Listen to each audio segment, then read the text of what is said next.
Toda quinta-feira nós temos esse quadro, Vida de Bichos, né? Como esse quadro é bom, a gente traz notícias importantes para o seu cachorrinho, para o seu gatinho, para o seu animalzinho, né? A gente traz animais desaparecidos, animais para serem adotados. Esse quadro é espetacular. Agora, alguns animais que são deixados sozinhos, eles podem desenvolver ansiedade e até depressão. E no quadro Vida de Bicho de hoje, você vai saber como identificar esses sinais. Quem vai contar tudo pra gente é quem entende do assunto, o médico veterinário Rafael Camargo. Rafael, tá tudo bem com você? Boa tarde, seja bem-vindo.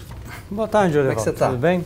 Então, um grande marcador que eu quero trazer para vocês nessa questão é o seguinte.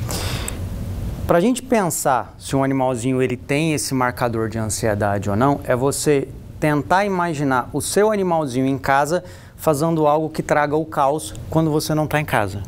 Pode parecer meio complicado fazer essa associação, mas isso basicamente nos traz a ideia da inteligência emocional, de como o animal se comporta quando ele não está com você. Quando a gente submete o animalzinho ao estresse dessa não presença do tutor ou essa falta de companhia, é quando ele vai dar esses marcadores de alteração comportamental. Então, por exemplo, aquele animalzinho que quando você chega faz uma festa excessiva, eu sei que é complicado, a gente chega em casa do trabalho, quer receber o nosso animalzinho em casa, quer fazer aquela farra, isso libera muita adrenalina, muitos hormônios no animalzinho e acaba marcando ele de uma forma onde ele tem uma resposta satisfatória. Então ele vai criar essa imagem. Quando ele cria essa imagem, toda vez que ele tem aqueles estímulos perto, sente o cheiro quando está chegando em casa, escuta o barulho da chave quando está chegando no corredor, quando mora em apartamento, às vezes até o barulho do carro quando está chegando, quando vem a uma certa distância, ele já começa a ter esse aumento de excitação e ele não consegue lidar com essas emoções.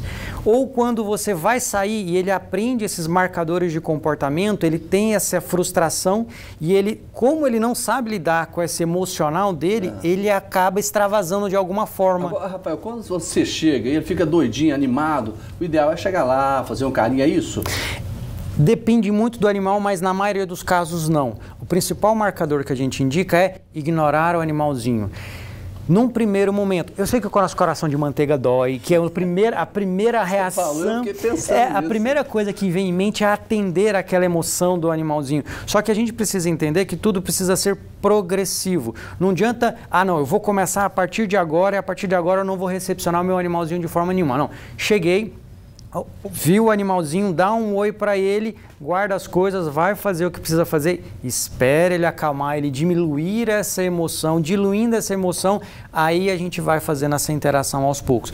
Lógico, existem alguns animais que já têm um transtorno comportamental, onde essa resposta é tão acentuada que pula demais, arranha, late. Alguns chegam inclusive a fazer xixi, perde o controle do esfíncter quando acaba chegando. Quando chega, que vê aquela animação do cachorrinho, por exemplo, incentiva ele a ficar mais animado.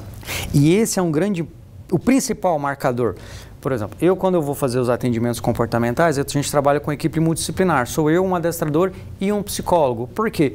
Muita dessa resposta que os animaizinhos eles acabam trazendo no dia a dia é por conta do próprio tutor. Porque o tutor faz esse estímulo e o animalzinho acaba respondendo ao estímulo do tutor. Então a gente precisa recondicionar o tutor para que ele aprenda a se acalmar e o tutor se acalmando, ele acalma o animalzinho, com isso mudando a resposta.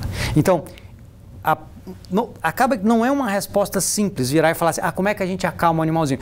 As ferramentas, tem várias. A gente tem comedouros mais lentos, tem petiscos que a gente acaba congelando, grau de dificuldade para o animalzinho para a gente exercitar essa energia mental do próprio animalzinho, do cachorrinho e até mesmo do gatinho, para ele se acalmar, gastar essa energia com isso, lidar melhor com essa ausência ou com a chegada, que são, na verdade, esses picos emocionais. Porque quando a gente vai falar de ansiedade, é tanto a chegada quanto a saída do tutor. O pico emocional prejudica muito o animal? Ele é o principal responsável por essa alteração, porque o animalzinho ele não consegue lidar. Quando a gente vai olhar a questão do comportamento, não é só o pico em si, é o que acontece imediatamente após o pico. porque é a ideia do estresse pós-traumático. Quando a gente fala, por exemplo, de um acidente, quando a pessoa se acidenta, né? Vamos trazer para a analogia humana que é mais fácil a gente entender. Quando você tem um trauma muito grande, uma emoção muito grande, todos os cenários, cheiro que você sente, barulho que você escuta, o que você está vendo, onde você encosta, isso serve como base para criar uma memória que traz aquele gatilho do trauma. Então, quando você tem um pico emocional, o cérebro grava isso. E quando você tem aquele estímulo em um outro momento, o cérebro resgata aquela memória e desencadeia aquele trauma. Com o animalzinho é algo parecido. Então, quando ele tem aquele pico emocional e ele associa pegar a chave e girar a porta, ou ele vai sair e eu vou ficar um tempo sozinho, eu não sei o que fazer, eu não consigo lidar com o meu tempo sozinho. Então, esse animalzinho ele precisa ser ensinado a lidar com a ausência, ele precisa ser ensinado a lidar com a frustração.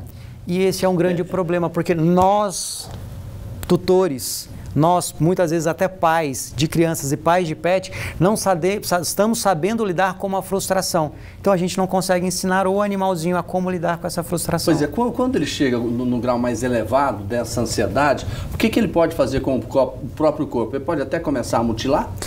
Pode chegar a casos extremos de automutilação, pode chegar a casos extremos onde o animalzinho ele começa a morder coisas e superfícies, onde ele tem, por exemplo, roer madeira. Quando a gente fala assim, vai roer madeira, a gente entende, mas tem animais que, para alívio desse estresse, ele chega ao ponto de roer pedaços de metal.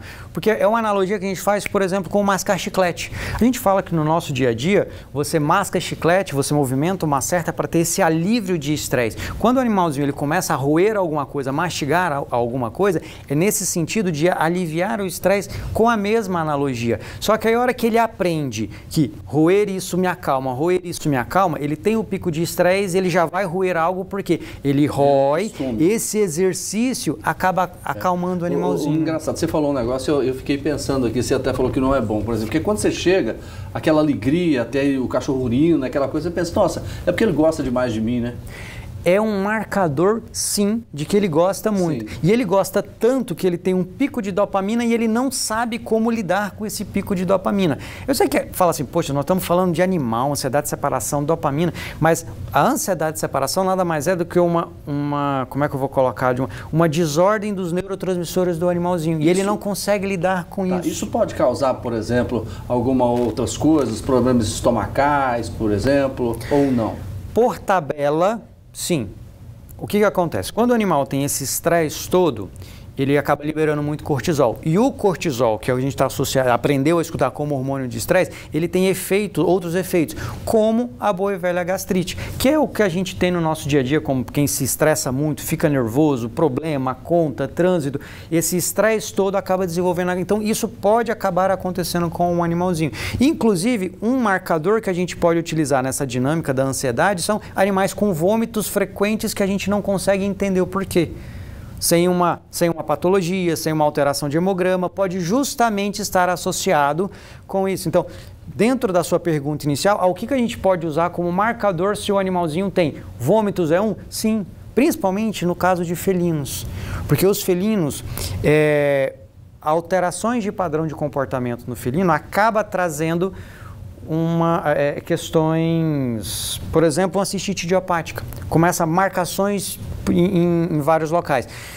Marcação fora de lugar, a gente sempre pensa, não, ele está estressado. Muitas vezes ele está fazendo aquele xixi para transformar o ambiente em algo de um cheiro que ele está acostumado, um cheiro lá da infância, onde ele nasceu no ninho e tem esse marcador, porque os filhotes faziam xixi e a mãe limpava.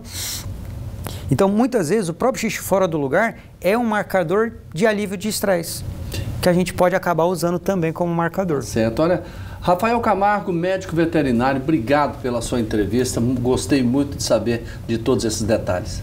Precisando, estamos à disposição. Abraço para você.